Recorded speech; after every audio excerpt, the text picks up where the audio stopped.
Hey everybody, so I am traveling and I thought it might be good to show you guys what I do when I travel. Number one, whenever it's within my control, I always try to go somewhere where I'm going to have my own kitchen, okay? And so that's really important to me because I want to be able to control my food. Again, you know, I'm a ninja for this lifestyle. You know, this is my temple. It's the only one I have, and so I tend to organize my whole life around it. I'm not saying that everybody is going to do that. However, if you are interested in maximum success, that's what you'll do. You'll start to pitch your whole life around it, because when you do that, you know, it powers me to do every single thing else that I do. So, and over time it gets easier. I do it second nature without even really thinking about it. And I'm sorry for the lighting. It looks like it's a little dark. But at any rate, I'll just show you guys what I'm having here. And I'm specifically doing this video to show you how I make my Moss tea beverage that I'm about to enjoy. So I don't normally use the microwave at home at all. I don't have a tea kettle here, so I just heated up my water. I would never put my Moss in the microwave. Very simply, this is what I traveled with, this whole container of it. These are called sprouting jars, and they have a mesh top. That's the best thing to use if you don't want things going down into your Moss, but you can't cover it up because it will spoil super fast, all right? So I use these at home. There's a website called iherb.com that has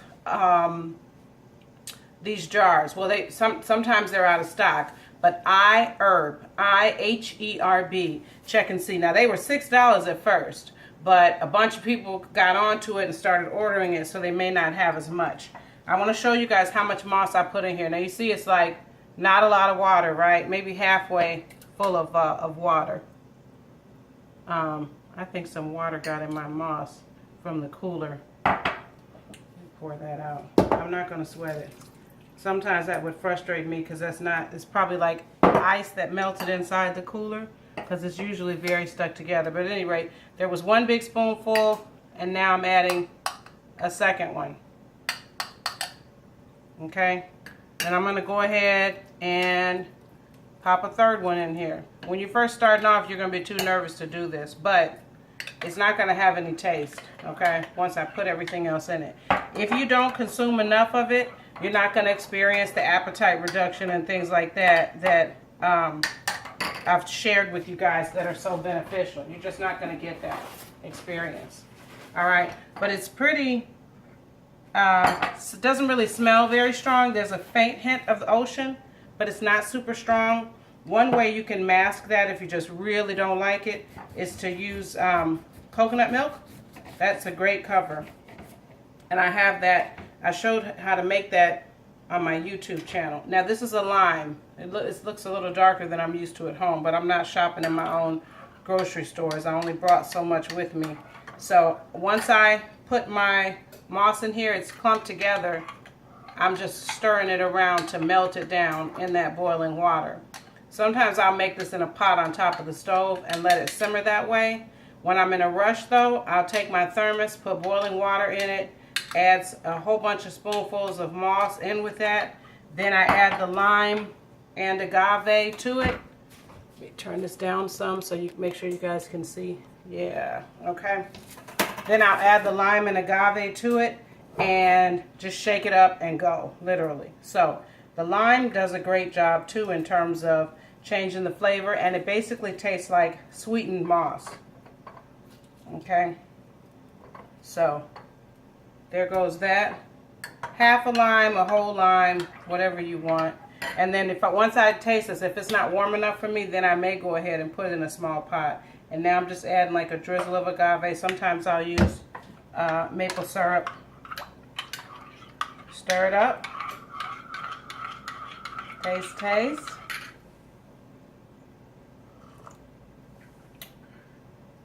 Yeah, that's fine. Okay, so that's how I make mine once it's in gel form. And I think I've shown everybody how to do that, and I do have a YouTube video on that as well that I can share with you guys, but I wanted you to see that. In terms of what I'm eating here, I brought some things from home. Now I'm going to pick you up and take you with me. I did bring a box of some things from home. I brought a bunch of seaweed snacks. I brought some rye flakes because I thought I would want hot cereal, or if I did, I brought some spelt penne in case I wanted to make a pasta dish. These olives I got from Vitacost that I've fallen completely in love with. First they tasted a little strange to me, but I like them now. If you're a big olive nut, you might like it. Then I have my dates for smoothies and 2 different types of flours. I also like to grab a lot of stuff I have on hand that may spoil. So I've got some green bananas there. Stuff from this is a garbanzo bean flour from my pantry. A butternut squash. Whoops. Butternut squash that I had at home. Can you see it? Big squash right here. And I am in the process of roasting these mushrooms in 2 batches because I don't have big pans like I do at home. Roasting those mushrooms to make a pizza later. And then here's what I have in the refrigerator. Not a ton, not for me anyway. Red bell peppers. These are some spelt rye rolls that I made before I left to have on sandwiches. These are, when I do eat processed vegan stuff, it's by Field Roast. So slices, there's some lettuce, tomatoes. Here's another package of mushrooms, and then just apples and lettuce. And these are some chickpeas that I roasted a couple days ago, and that's some vegan mayonnaise for sandwiches. So that's the Just Mayo brand of vegan mayo. It's the only one that I like, and the ingredients are pretty straightforward. And then for my cheat meals, because I always have some, oh, and I have some spelt wraps too, because those roasted vegetables, I could put it in a wrap with some of the vegan mayo and have that if I wanted. And then my plate, I think I've glazed right over. This is what I'm eating for breakfast this morning. Very strange, not what I usually eat. Raw okra, raw cucumbers. I don't love the way they look, but that's what I had to work with. And then tomatoes. So I just felt like doing something a little different. Didn't really have a taste for fruit. Probably going to add some of my roasted chickpeas to that. And then I found this seasoning by Bragg's. I think I got this on Vitacost. And I usually make my own blends, but I was like, you know, I'm going to just try a little something different this time. So I'm just sprinkling this on here. And I probably should add an avocado because I have some here, but I don't feel like slicing it, running out of steam. So at any rate, I'm just about to enjoy this. Now I've added my little spices on there, and with my tea, the temperature came up here in Virginia, and so I'm going to enjoy this, and everybody's being really spontaneous with their activities, so it's hard for me to kind of plan my life today. But I am always making the best of situations. Glad to be feeling a little bit better, or a lot better, I should say, than I did before. So thank you guys for your prayers, and I hope that you have a wonderful, wonderful day in front of you. And if not, go out there and make it. Find something to do that you can get excited about today. Any little thing. It doesn't really matter what it is.